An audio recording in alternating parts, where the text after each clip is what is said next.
was saying to David, there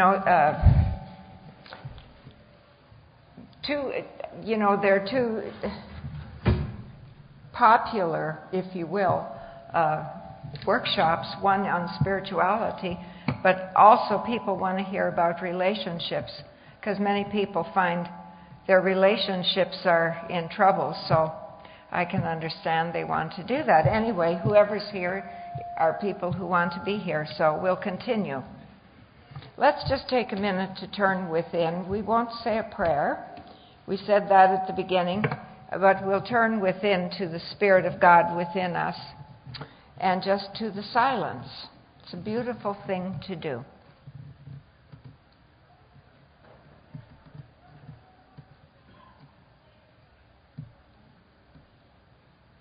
Thank you.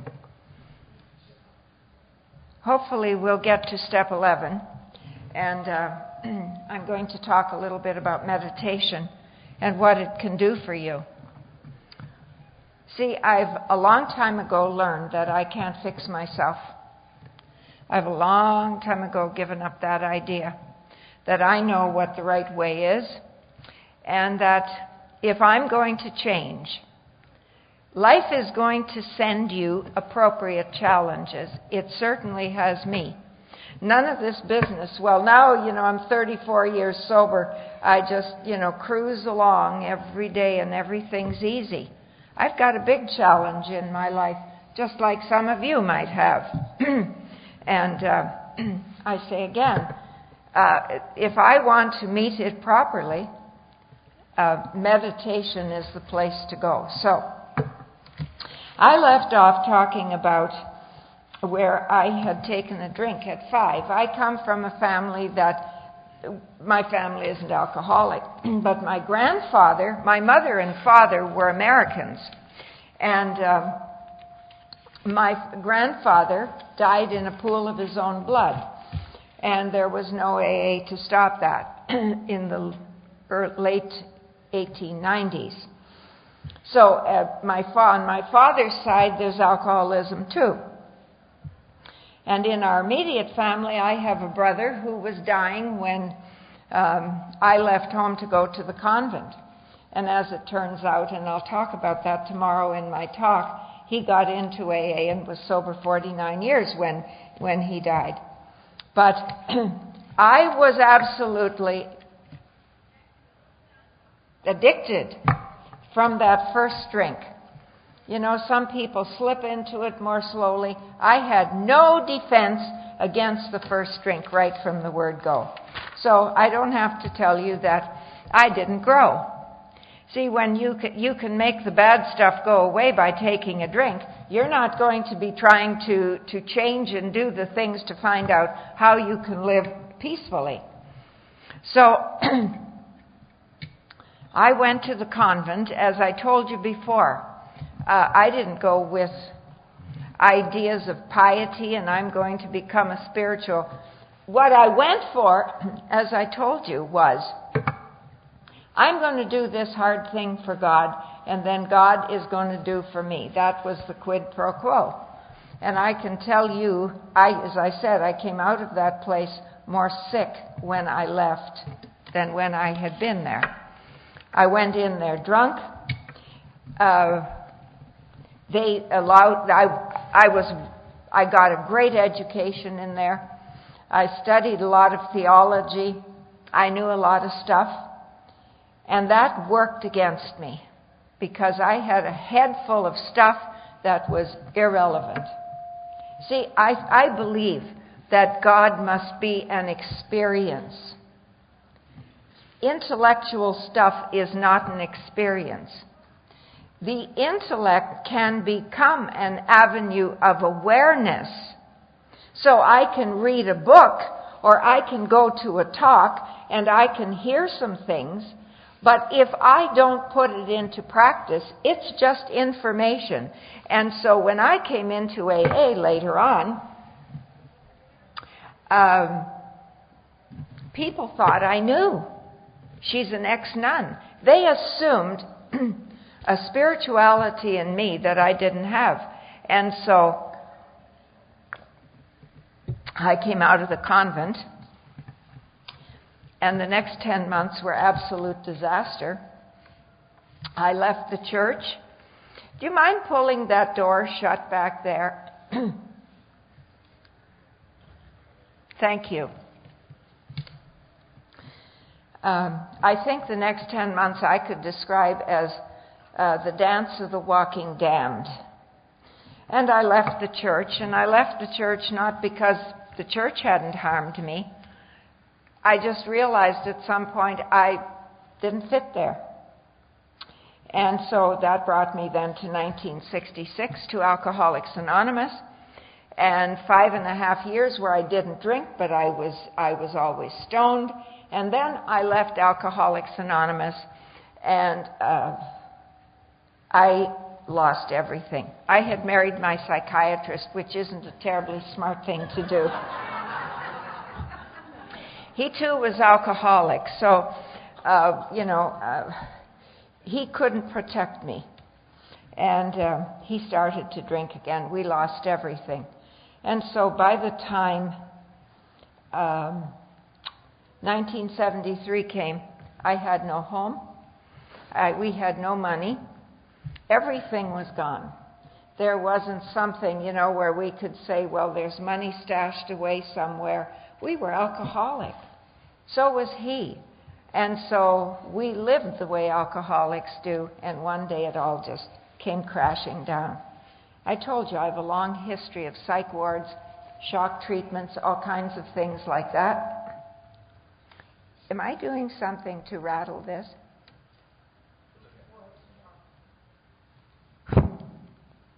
Should I take that off?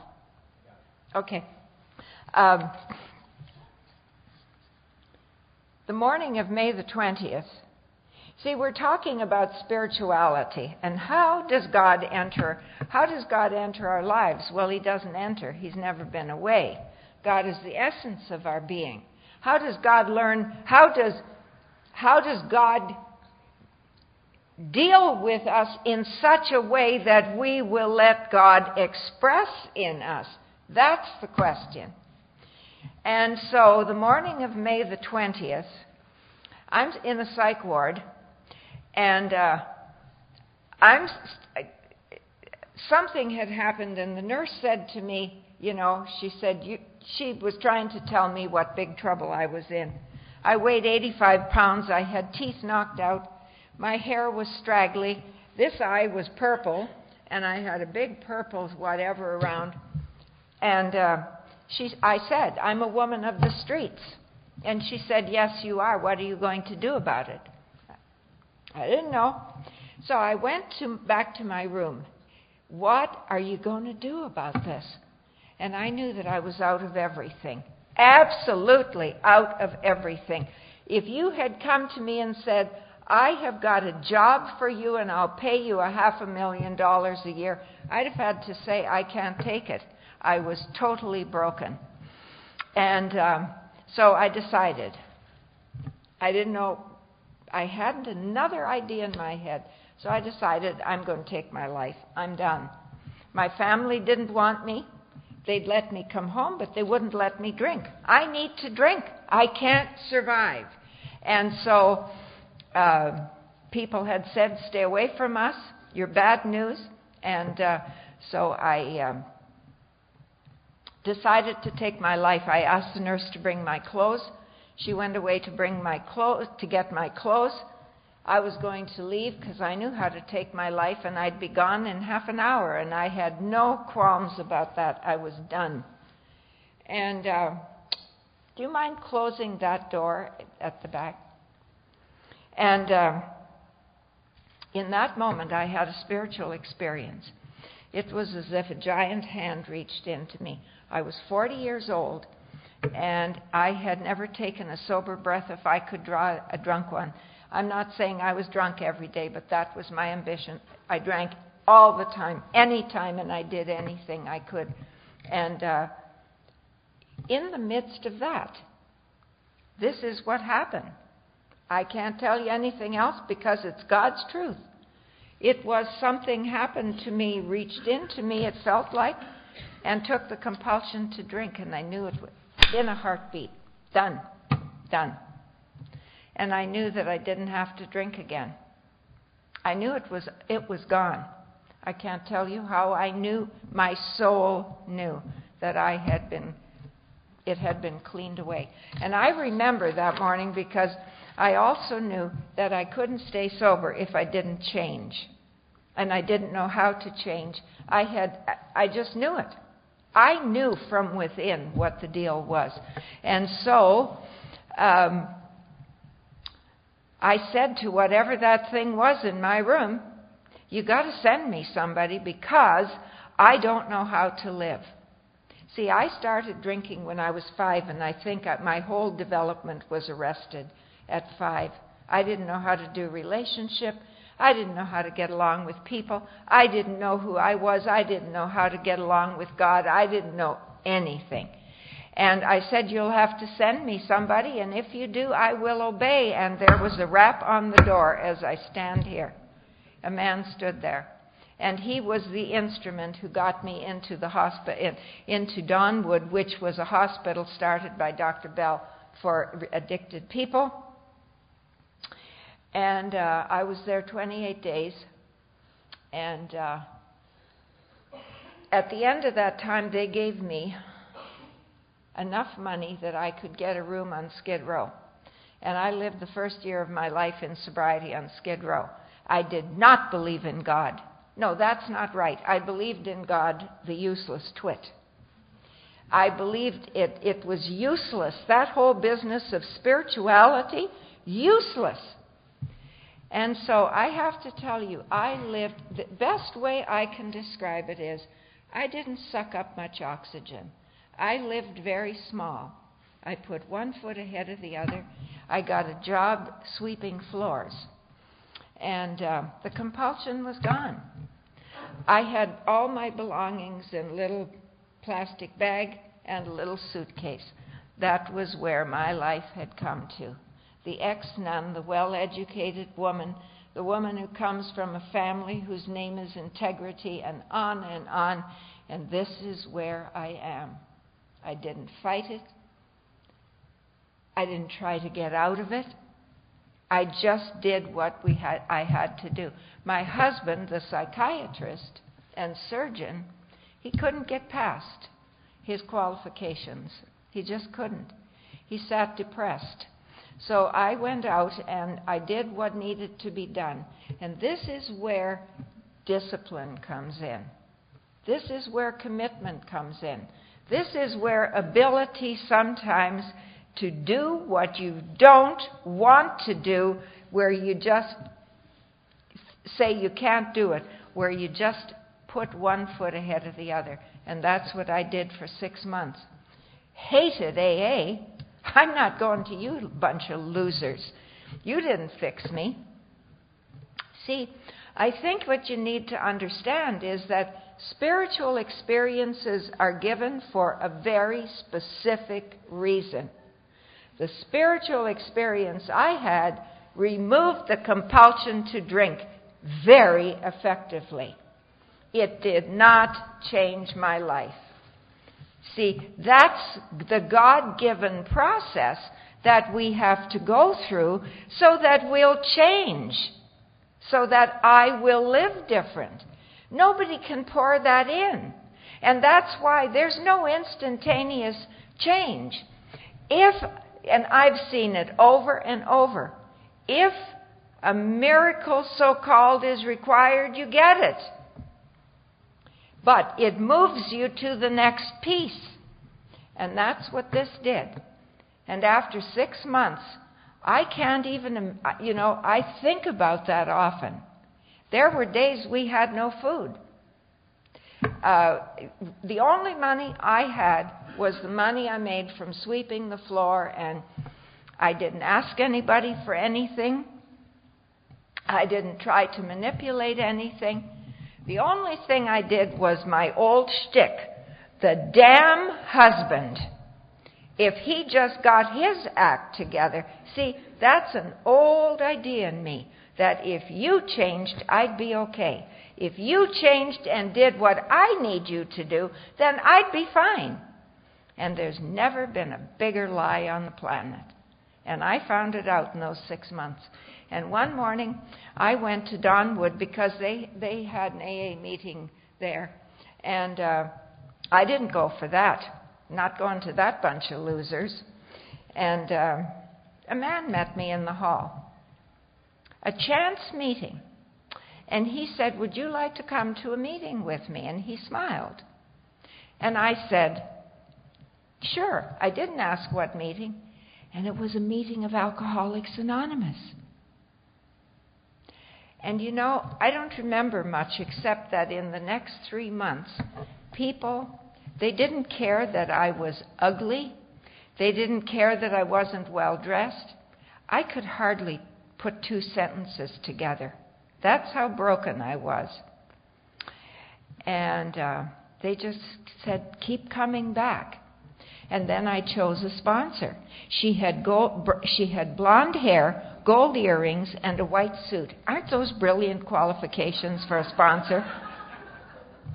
Yet she told me one thing. She said that I needed to hear. She said, "You can get well even if your husband doesn't."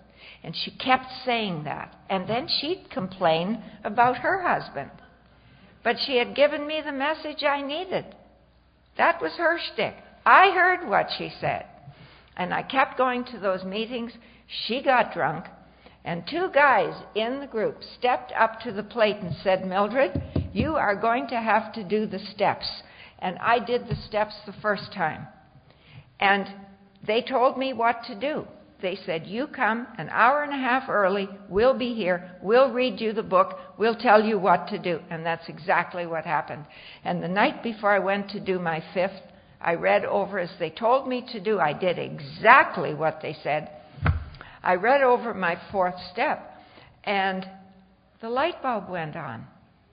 I was 41 years old at this time. And I had not a clue that you were not my problem. And I saw it. You're the problem, Mildred. That was the gift of that series of doing the steps. And then I got another sponsor, and he did the steps with me again, and it was quite a different experience. He didn't so much stress the spiritual. We did the steps, but and I can't go into it, but he taught me so many things about how to be an adult in this world. And that's a form of spirituality, too, because I didn't know how to do many things. And then, for the next 10 years, I made money. I'm a teacher, a high school teacher, but also I started buying houses, and I made piles of money. And this was a really important thing for me because somewhere in my psyche, I believed that if I could have lots of money, I'd have power. And I could buy my way into happiness, and I could travel first class, and I could do this. Remember, I'm the girl who sat on the park bench for weeks and panhandled and slept with whoever to get enough booze so that I could, jump off this world for a little while. And one day I sat in my fine house, and I said, "This isn't it either." And I was 18 years sober, and my life started to unravel big time. And I can't go into all of it because I do want to go through some parts of the steps. But I realized at that time that no human power could fix what was inside me. What happened was, I would go to meetings and I'd say to some of the old-timers, "See, spiritual growth doesn't stop because you've done the steps. You've got to keep growing. It's like if you want to be a university professor, for example, and you want to stay on top of things, you've got to keep studying. You've got to keep writing papers. You've got to keep researching. You've got to keep growing." And I think it's the same with the spiritual life. And I know that now. I'd go to the older members and I'd say, I don't feel good. And they'd say, go to more meetings. And I did go. It didn't answer it. And then at 21 years, I decided to take my life. I just figured, one more time, I know the truth. The program works for you. Do you ever think that? Anybody ever have that idea? The program works for everybody else, but it doesn't for me. Yeah, it worked on the outside. I've got stuff, and I've got money, and I've got this, and I've got that. But I don't feel okay. And one more time, I had a spiritual awakening. And I knew it was going to be okay. I just knew it was going to be okay.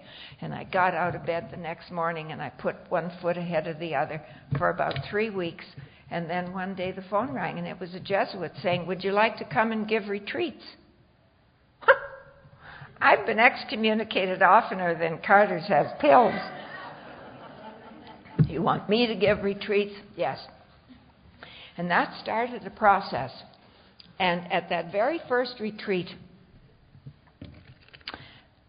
all of a sudden I started to cry. I don't cry. Maybe with men once in a while if there's a strategic advantage. But I don't cry in front of women. And I bawled. And I heard myself say, and I'm saying, never underestimate the power of grace. Because I heard myself saying, I'm 20, I was at 22 years sober, 21 years sober, and I said, I don't have a friend in the world. I have lots of acquaintances, but no friends.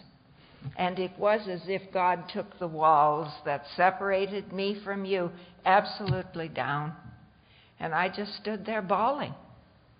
And I said, would some of you be willing to have a cup of coffee with me? I'd like to see if I could become a friend. And that's where a whole new level of life started, you see? Because as long as I was stuck behind those walls, I couldn't grow. I need you to park your suitcase in front of me and bring up that anger. I need those experiences. I need the nurturing that you give me. I need to be able to nurture you. I need the dance of life.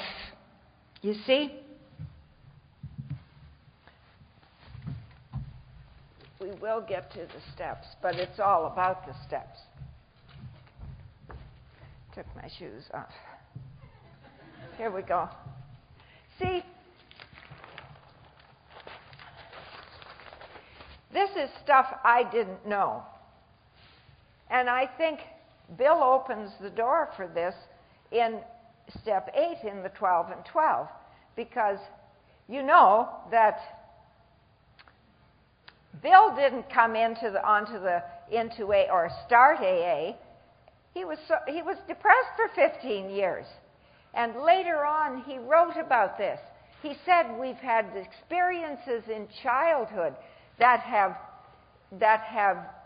twisted us, that have later discolored our personalities and altered our lives for the worse. He said, I learned. He told his spiritual director, I knew I needed to be number one to be safe. See, my shtick went like this. You have to fix my life. I can't do it. I'm just a little girl. Right back to being 5, you see? And I think that the whole spiritual journey comes alive when you understand a couple of things. Certainly helped me. And one is that we come in this 2-in-1 package. We come with a body and we come with a soul. But where does childhood, what do we get in childhood? And this is not about blame mama and papa. They did the best they knew how to do. We as a race are growing. We're changing. We're getting some of this stuff. But I think it's fair to say that for most of us, the emphasis was on the body. This is how you grow up. This is what you do. This is what you don't do. And then you'll be okay. We learned how to get the good stuff. I learned that a lie here or there, flatter my father, whether it was true or not. That got me a lot of good stuff. I learned how to avoid the bad stuff. I told lies and I cheated and I did whatever was necessary. And I had my plan for happiness. You change. You do what I want. I don't want much. You just do what I want. Cooperate with me. I'll be perfectly happy. And, the tribe, our family, our nationality, our whatever. Carolyn Mace talks about that. They don't want us to change. They want us to stay with this. And the spiritual journey is the diametric opposite. The spiritual journey says, pay attention to who you are in your God-given identity. And that might mean sometimes that you have to venture forth and take actions that a family doesn't agree with. See? That's what life is about. I think that when we move forward spiritually, we don't necessarily move as a family. Isn't that true? Somebody starts this spiritual stuff and the rest of the family says, what the hell's going on there? All I wanted you to do was stop drinking. You have to get into... I see that you relate to this. See? You have to go to these meetings and you have to meditate, for God's sake. Make breakfast! So, sometimes, that's why I think if you talk to people, that's one of the things we provide for each other, is support. And I think also what happens on this is that you find the people of like mind and like soul and like growth who can support you. I have a teacher in California. I go see him because he supports me. He teaches me. He gives me ideas. He helps me to see what's happening in my spiritual growth. And it's fantastic. I need that because it's like a sponsor in AA. The sponsor in AA can because they've walked the way before. See, and as far as our soul is concerned, how many of you were sat down by somebody when you were a little child and told, you have a wonderful spirit living in you? It's a spirit that made the universe, that made you, and it's available to you all the time. I sat down with a young man the other day who came to see me. He's about 32. I call him young. When you're 74, 32 is young. And he said, not that I regret being 74. And I said that to him. I said, the Spirit of God lives in you. I said, you're beautiful inside. The goodness of God is in you. And he started to cry. He said, nobody ever told me that before. See? And so, that's not to blame. But once we know that, then we can start to radiate that energy. We can start to treat people like that. I don't have to set everybody down and say that to them. But when I meet you, I can deal with you like that. Well, I'm going to leave that for now.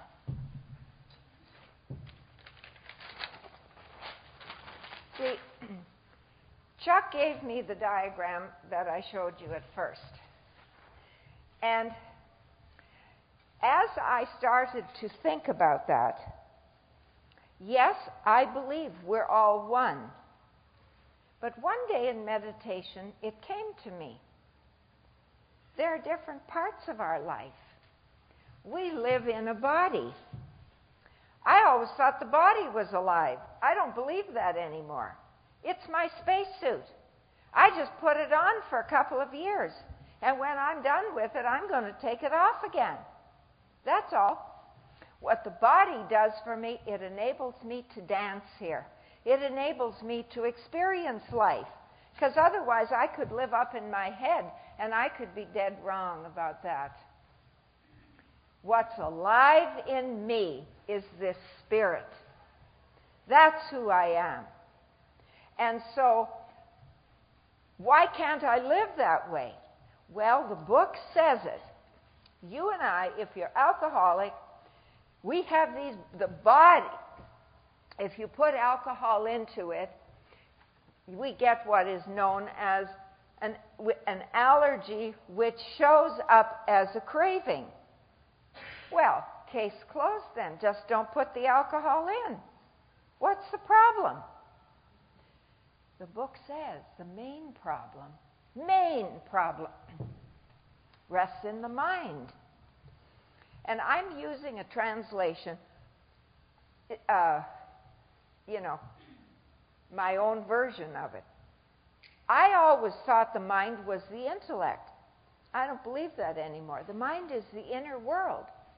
The mind is all that stuff we learned, the old ideas. You're not good enough. You're a piece of garbage. You'll never amount to anything, and so on. All those nice ideas that we grow up with. And I think everybody has them to a certain extent. Our judgments, our memories, our values, our old thinking, our prejudices, the things we saw, the things we heard, the things we repressed. That's what that inner world is made of. And when I saw that, I said, bingo, that's what's going on here. See, and I didn't know that this had so much power. According to the prayer of St. Francis, the life force is within me. And I'm to be a channel for the light. I'm to be a channel for good. I'm to be a channel for the good stuff. But if this life force that is within me and in you has to go through these old rusty pipes, we're not going to get a good result. And then what happens is we're very unhappy. It looks as if the problem is on the outside, and it never was on the outside. The way I see it today, my work is for that to heal. And that to me is what the steps are about. And when I started to see that, I started to heal. I changed in ways that I couldn't understand. Because those old messages that we carry, whatever they are, nobody loves me. That one will drive you to some nice events, I'll tell you. Because those old belief systems drive you. I never understood why I behaved in such insane ways. I never understood why I felt the way I did. I do now. This is the work, getting rid of this. And again, if you don't believe me, take a look at what Bill says in step 8 in the 12 and 12. That in childhood we've had these experiences which are buried below the level of consciousness. And I think what happened, because this isn't therapy. Don't get the idea that what I'm talking is therapy. Therapy, I've had hundreds of hours of that stuff, and that never got me sober, and it never kept me sober, and it never made me sane. Because no human power can fix this. See, these old ideas I'm talking about, let's say you take this one, nobody loves you. That's a lie. God loves you. See, the correction for it is not in the human world, well, my dog loves me, or my mother loves. That's all human stuff. That can pass away. We have to go to the truth of the matter. The life force is within me, and I'm all right now. You see, that's where the healing is. But anyway, we'll come back to that. because there's a thing or two, and when you read what Bill said, when Bill wrote this, don't forget, he was about 15 years sober. And he had, as he says, in another thing that he wrote on emotional sobriety, he said, what do we oldsters do? And then he goes on to describe the terror that he had experienced in relationship to his depression. And he says, what was the problem? He said it was his almost absolute dependence on people, places, and things. And he said now he realized that, and he was able to do the work. And as I said, in one of his letters to his spiritual director, Father Ed Dowling, he said it. He said exactly, this is how I got clued into it, because I read this. He's talked about his childhood and how his mother had always favored the sister and pushed him aside. And he said, I took hits in childhood, see? And he said, I made a decision. I better be number one. And it's interesting how his life evolved to the place then where he says, I now live in the bright sunshine. And that's why I think spirituality is so powerful. And no human power can fix that. You will be carried exactly to the places you need to be. I'm going to talk a little bit about the steps now. When I got to that place after that 21 years sober, my sponsor took me through the steps again. And I saw the steps quite different. Scott Peck, in one of his books, he wrote, alcoholism is a blessing. He said, everybody is broken, not just alcoholics. Everybody is broken. But he said the blessing of alcoholism is that we are broken visibly. Visibly. They find us in the gutters. They find us under the table in the bars. They find us drunk in the convent. Not a good thing to find. They find us sleeping it off in the confessional of the church and interesting places like that. It breaks us visibly. And so he says we are forced into community. And I think I would add, we are forced to find another way of seeing ourselves, which is the way of enlightenment, which is the way of seeing God within.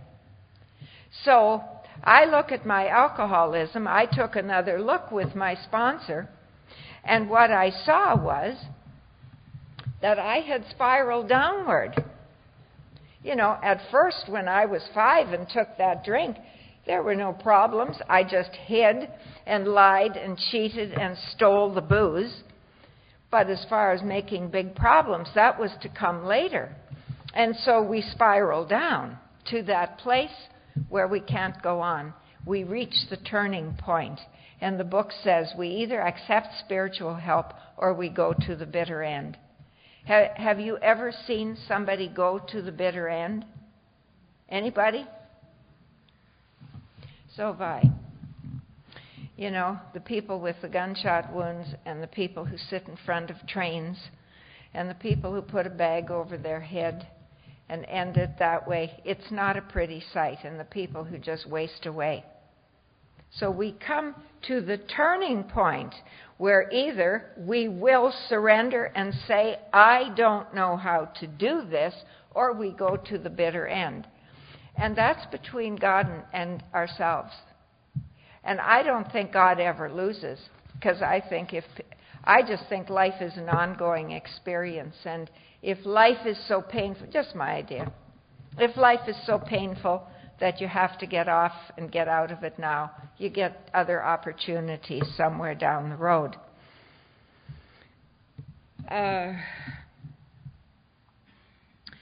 think what I learned when I did the steps, it seemed to me this way. I had chosen the wrong solution. See, pain is a wake-up call. Pain is the voice of God rapping, saying, you're out of harmony. You're not in harmony with me. You're going down the wrong road. Wake up. And what did alcohol do? It shut down the voice of God.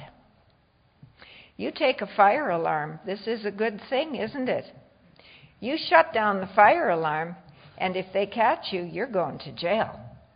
Because people could die because of that. We need the wake-up call. And so, my solution for life was the wrong one. Drinking alcohol was kind of like abusing God's goodness to shut down the voice of God. And I think what I really learned from that, and I'd like to share that with you, is that I'm not the boss. The universe says, we say we admitted we were powerless over alcohol and that our lives had become unmanageable.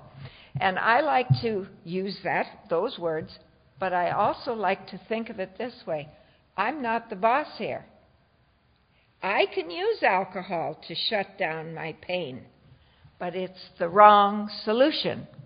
I can jump off the 25th balcony to get down to the ground, but it's the wrong way to go down to the ground. And gravity will say, you're going to die. Gravity isn't having a bad day. It's just the way it is. You see, there are laws in the universe. And I am not the boss. I can't tell you how much relief I get from that. I'm not the boss, and neither are you. So right there, I can stop ass-kissing, and I can stop feeling like a piece of crud. They're both taken care of. You're not the boss, I'm not the boss, but I believe there is one. And at this stage of the deal, I don't know who that is. I believe also I'm a guest here. I'm a contingent guest. See? And I should behave like a good guest. I know when I come to your home. I know how to behave like a guest. I don't come in your house and, I'm there 2 minutes and say, you need to move the furniture, and I don't like the painting there, and pictures are wrong, and I don't do that. So, that to me now is the essence. I spend at least 10 minutes every morning on step 1, just reviewing this. Because if I leave the house, and I learned it through alcohol, I'm not forgetting about that. But I learned I'm not the boss, and I'm not the boss over anybody that I meet today. So perhaps that's the way then I should learn to treat people. So the question then arises, if I'm not the boss, who is? Who is? It's like getting a new job. And you go into your new job and you don't know who the boss is. Well, the chapter to the agnostics I find extremely helpful in this business of talking to us about the boss. But I'm going to keep it real simple. I always say because sponsees, or other people, you can't live off my experience, and I can't live off your experience. You can listen to me and say, okay, I want to try that or whatever. I can listen to you and say, okay, I learned that from you. And then what do I apply? That's the big question. So often, nowadays I find people come and they have they've never been to church. They just have They have no anger about it. It's irrelevant. And I just say to them, because by this time, they're probably sober a little while. And I say to them, how is that possible? See, I think of that morning when I got sober, when the compulsion was absolutely in a heartbeat taken away. You know, I am a colossal fool. There was nobody else in the room if I say there's nothing there, because I couldn't see it. Isn't that true? You know, you put your hand over a hot steaming kettle and you're blistered. You didn't see the steam, but yet it blistered you. We don't see gravity, yet we don't jump off high buildings unless we have a death wish. You've never seen gravity. I've never seen it. Neither has anybody else. And yet we know it exists by what it does. And I look at it this way. There I was, hopeless and helpless, didn't have a clue. And there I was. And I had no more compulsion to drink. What's my conclusion? Some good power was there, because being without the compulsion was better than having the compulsion. And so my conclusion is that's a good power. And if I work at it, you know, and often people say, oh yeah, I can buy that. Because, you know, it's like Longfellow wrote a little poem, and it goes like this. I do not see the wind at all, or hold it in my hand, and yet I know the wind is there, because it swirls the sand. And God is very much like this, invisible as air. And yet we know and see His goodness everywhere. See, what got in my way of developing a relationship with the power was the old way that I saw the world. You were my problem, God was out there, and all that fed into it.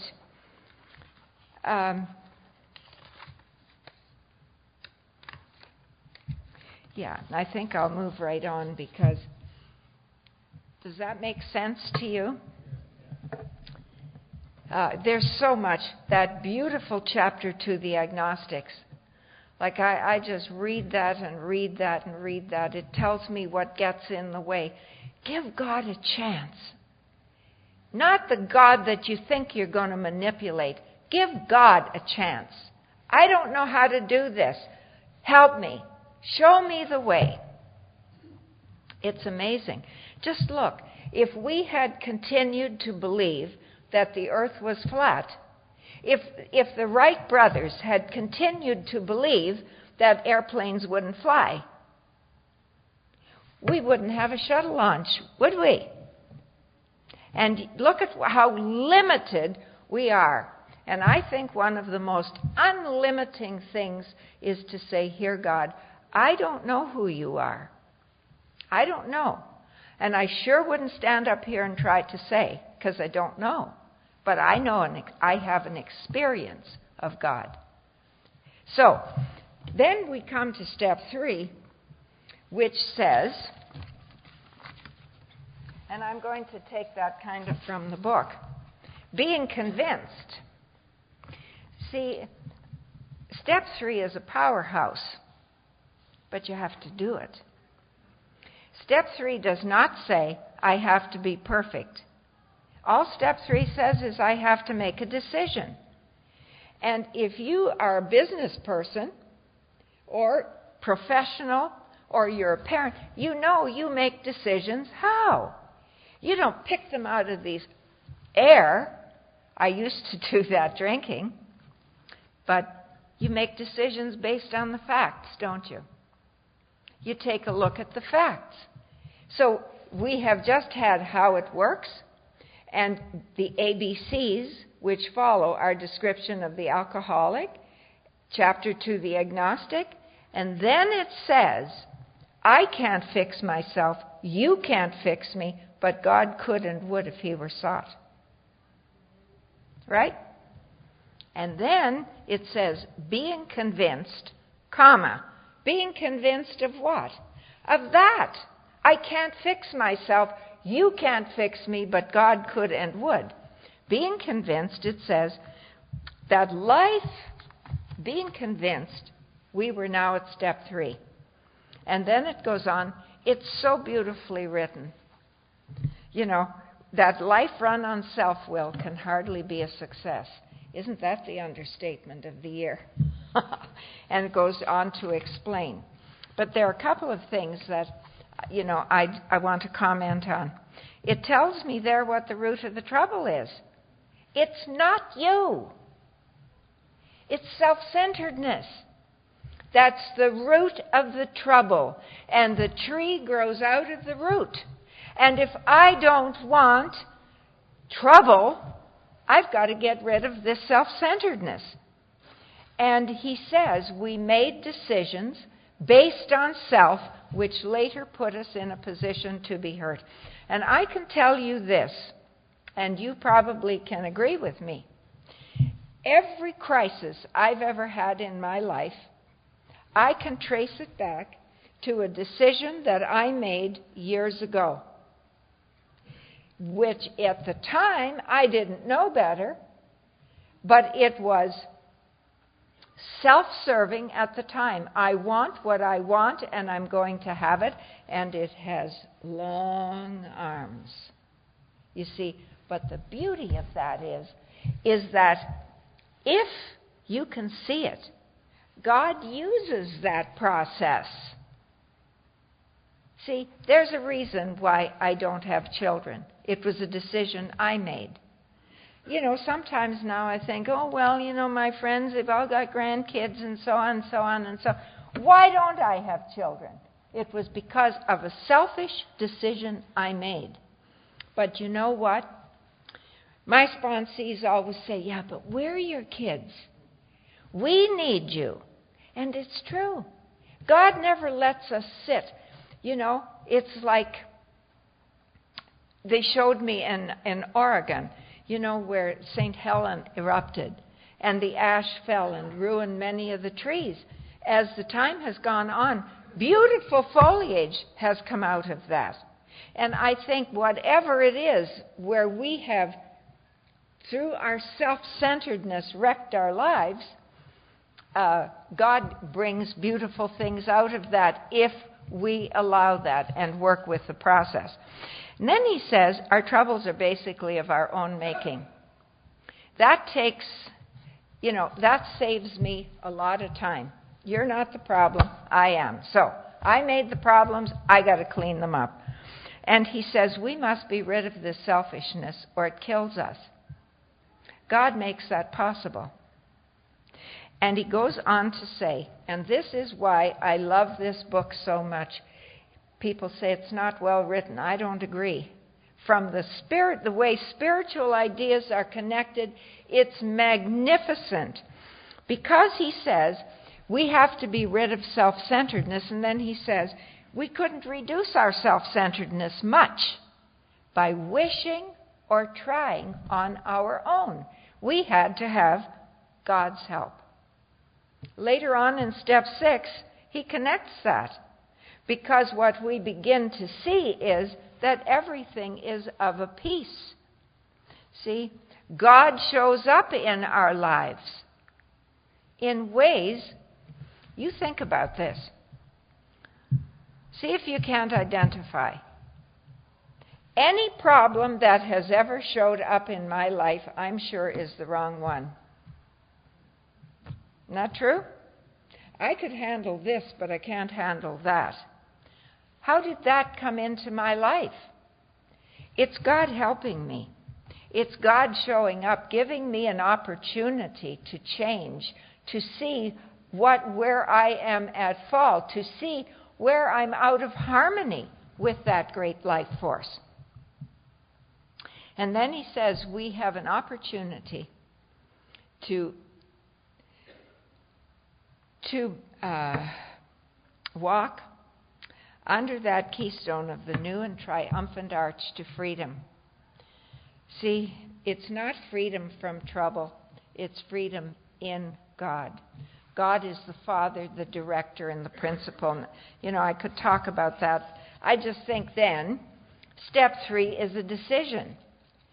I hear people say sometimes, well, I take it back. I don't. I made that decision that God's way is best. Do I always carry it out? No. And I bet you don't either. But I'm not so stupid as to think, after everything that I've experienced, that my way is really best, and if I can just maneuver it. Sometimes I'm asleep, sometimes I'm too tired, sometimes, I just am careless, and I do my own will, but I'm not saying it's best. I know that I'm going to pay for it. And that's the perversity of the false self, isn't it?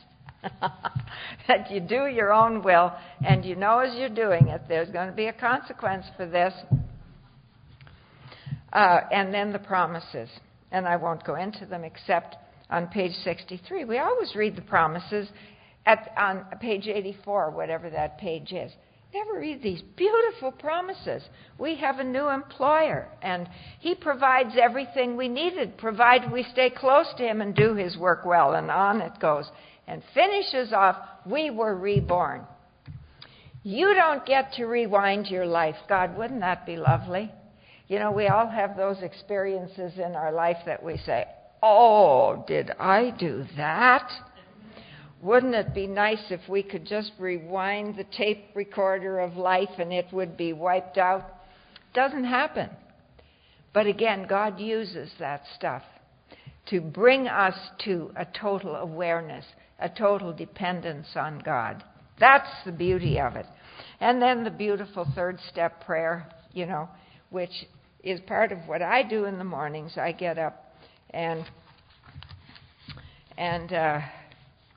on my knees, and I meditate on the first step. You're not the boss, Mildred. Don't go pushing people around. Don't go hating and criticizing and judging. They're in God's hands. Yours is to be supportive and loving. Who are you going to serve today? And then the third step prayer. Here I am, God. I'm going out today to do your bidding. And I think we use it two ways, because it says at the end of that, it'll have little effect if it isn't followed by getting out the pencil and paper and doing the fourth step. If I'm going to try and live God's way, I've got to know what's going on in my life that really needs changing.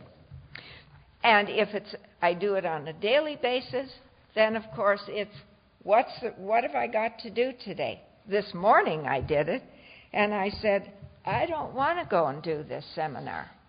I haven't got anything to say. And I did the third step prayer.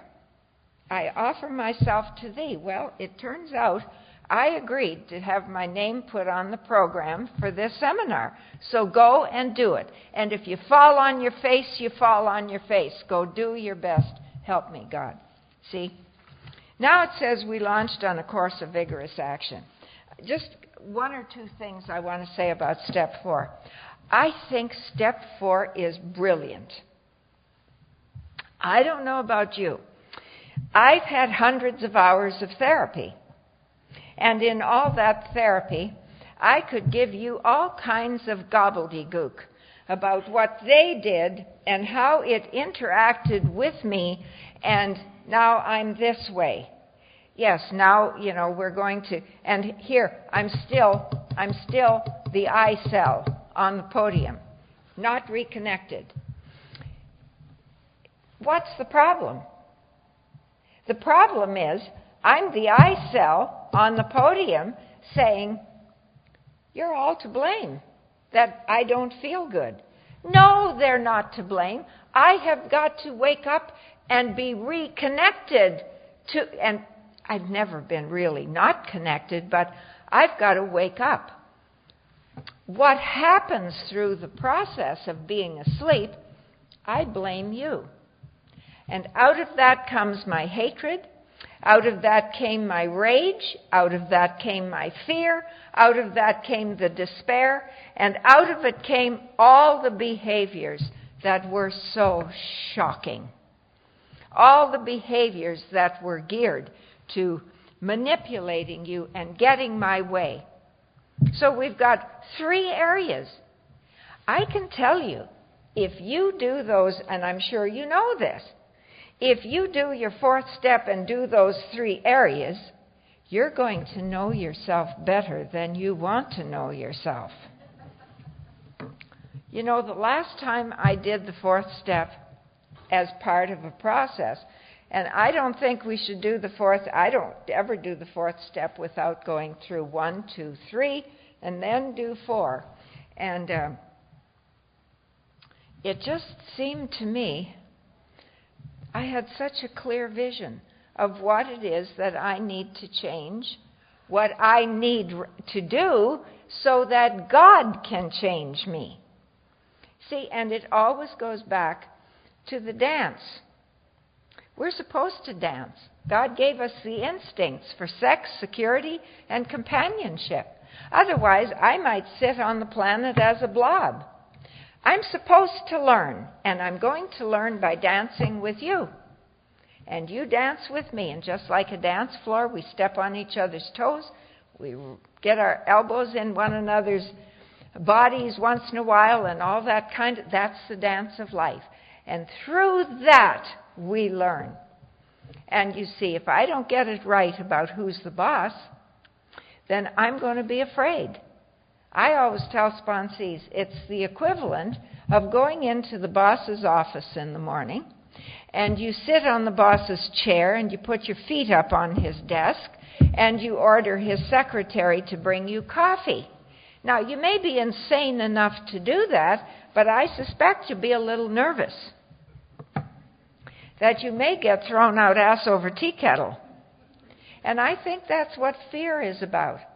I'm behaving as if I'm the boss here, and part of my soul knows I'm not.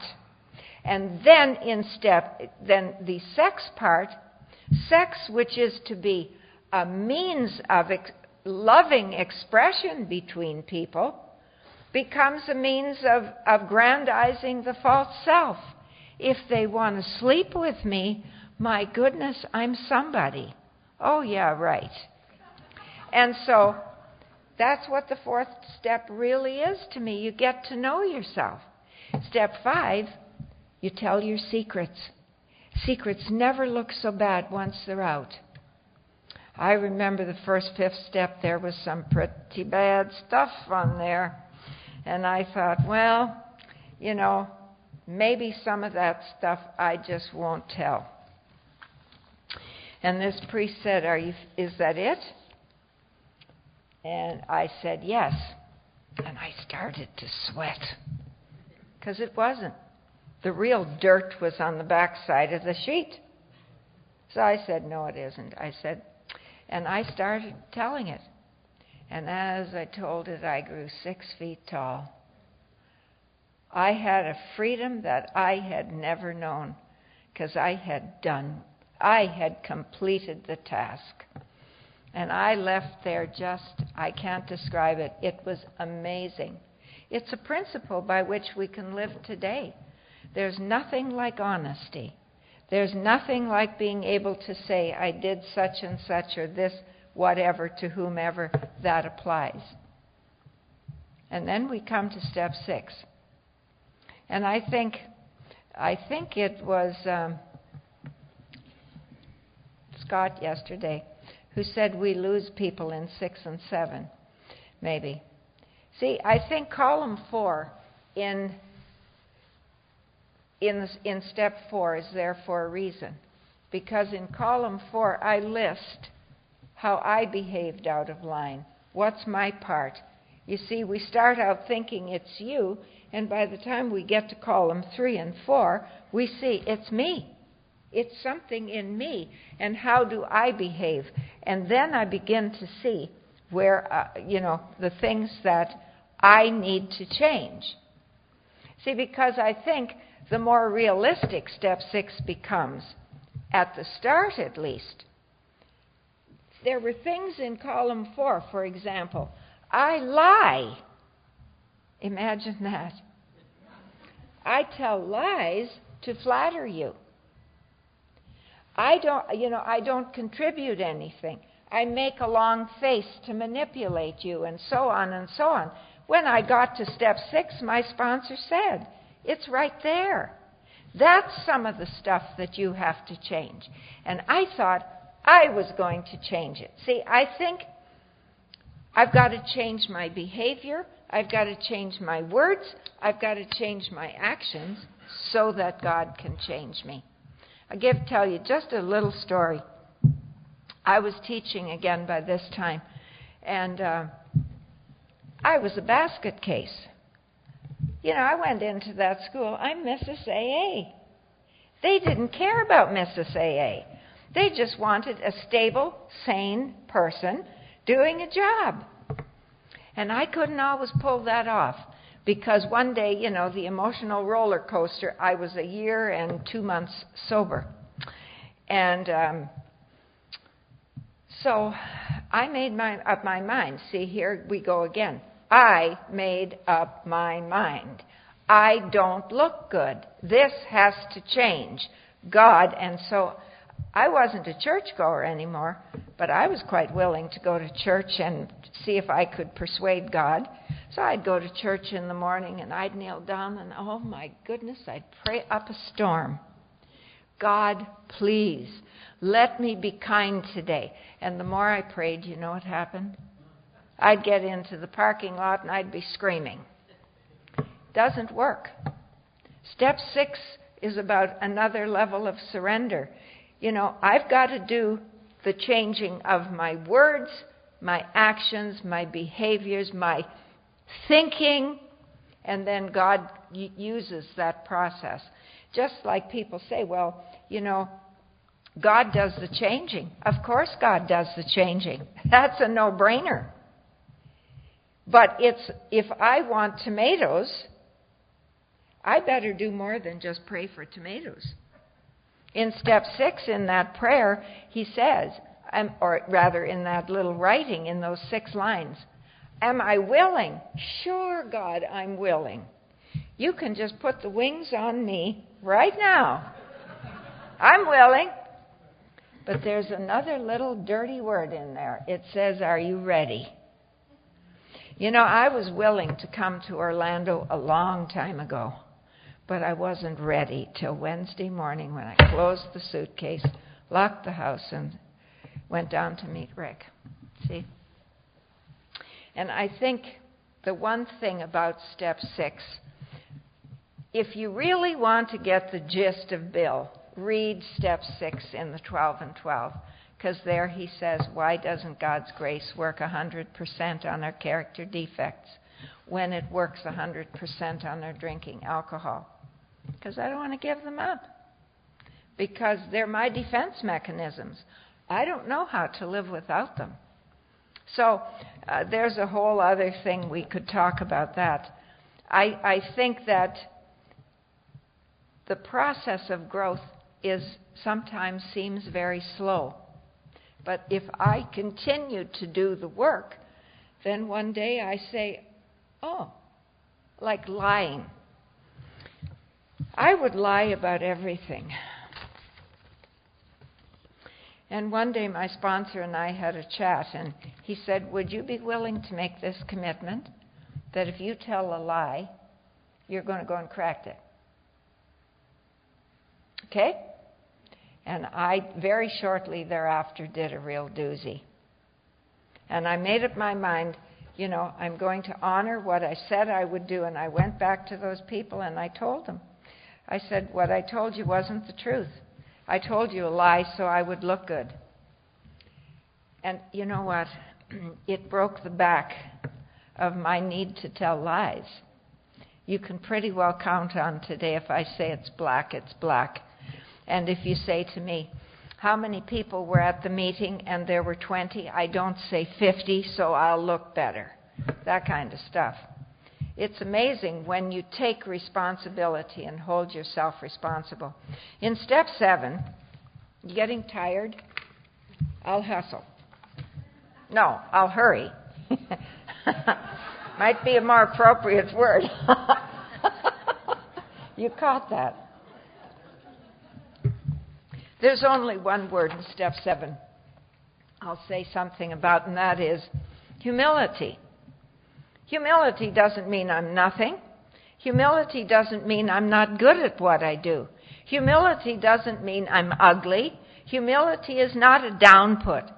St. Bernard of Clairvaux many years ago gave us the most beautiful, simple direction. He said, humility is the truth. And the truth is that God is my life. I've made some mistakes on the outside in those outer rings, but God is my life. That's the truth. And as Einstein said, this intelligence that pours out of me is not mine. It's pouring forth from something else. See? From the power within me. Are you going to dishonor that power? And if you are a Beethoven and you can write symphonies and you're a Brahms and you are an architect and you can draw beautiful buildings, are you going to say, no, they're not good? And are you going to dishonor God in your life and say, oh, no, really? That's not what humility is. Humility is an acknowledgement. And you see, I think then, if we'll do that, we can stand and be counted. Nobody's going to beat me today. Because today, I believe that God is within me, and I live on that identity and that dignity.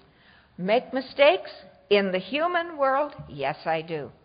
But in my essence, I am God walking here just like you are, showing up as you. And so from that place, we should walk with dignity. And I think that's really the essence of that we ask humbly, because we're going to make mistakes. I make mistakes. I make lots of mistakes. I think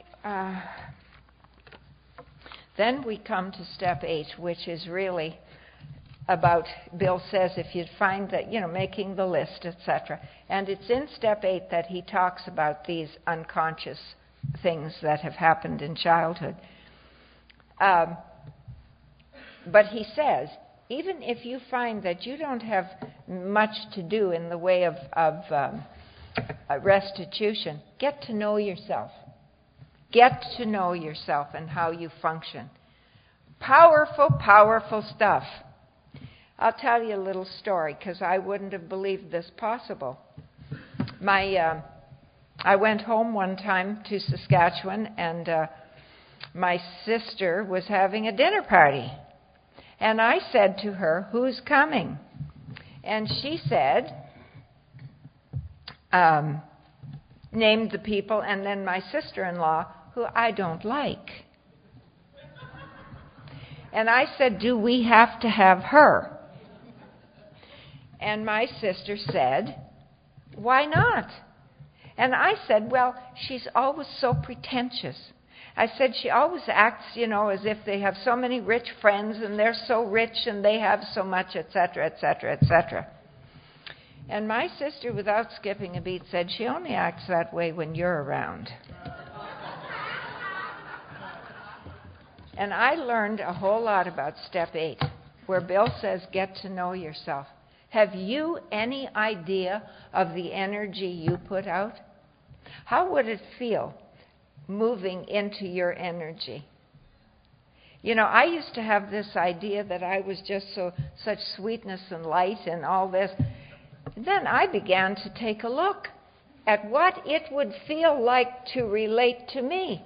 I thought, whoa, I don't think I'd like to do that sometimes. See? And you get a new look at how you behave. She only acts that way when you're around. Yeah, right. In step 9, we get to the point of making amends. And I think that brings us to the issue of forgiveness. And because I don't think I can make amends until I see clearly. I have to get past the idea that you did it to me. I'm to the point where I think if you do something that offends me, there's something in me that needs healing. And I think that if you can forgive the person and be completely okay with that piece, then you can go and make amends. But if you go with the idea, well, you did some bad things too, and, I'm going to clean my side of the street, now you clean yours, forget it. It's not the essence of what the amend is. It's about me cleaning my side of the street. And before I do that, I've got to be right with that. People say forgive and forget. There are just two things I want to say about forgive and forget. Impossible. If something happened that was really significant, it will always be with you, but you still have to forgive it. But what happens is the sting goes out of it. That's the difference. People say act as if it never happened. It's not helpful. There's a better way, the way of the Spirit. I make mistakes. You make mistakes. Who am I to say that you can't be forgiven? I'm the one that has to do the work so that I'm clean inside.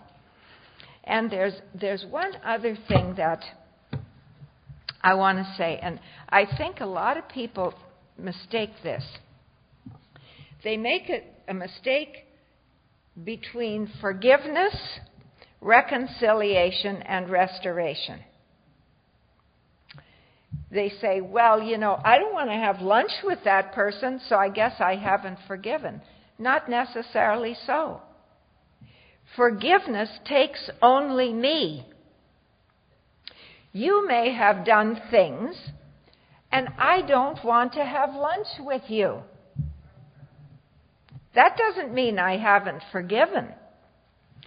The question is, can I see the presence of God in you? That's the issue. If I can see the presence of God in you, regardless of what you have done, then in my opinion, I have cut my tie with you, and I can forgive you, and I can walk away. There are people I don't want in my house. Jesus never said that we have to like everybody. He said we have to love everybody. And what that means, of course, is what the program teaches. I can't shut anybody out. I have to see God in you. And it's not dependent on your skin color. It's not dependent on your behavior. And it's not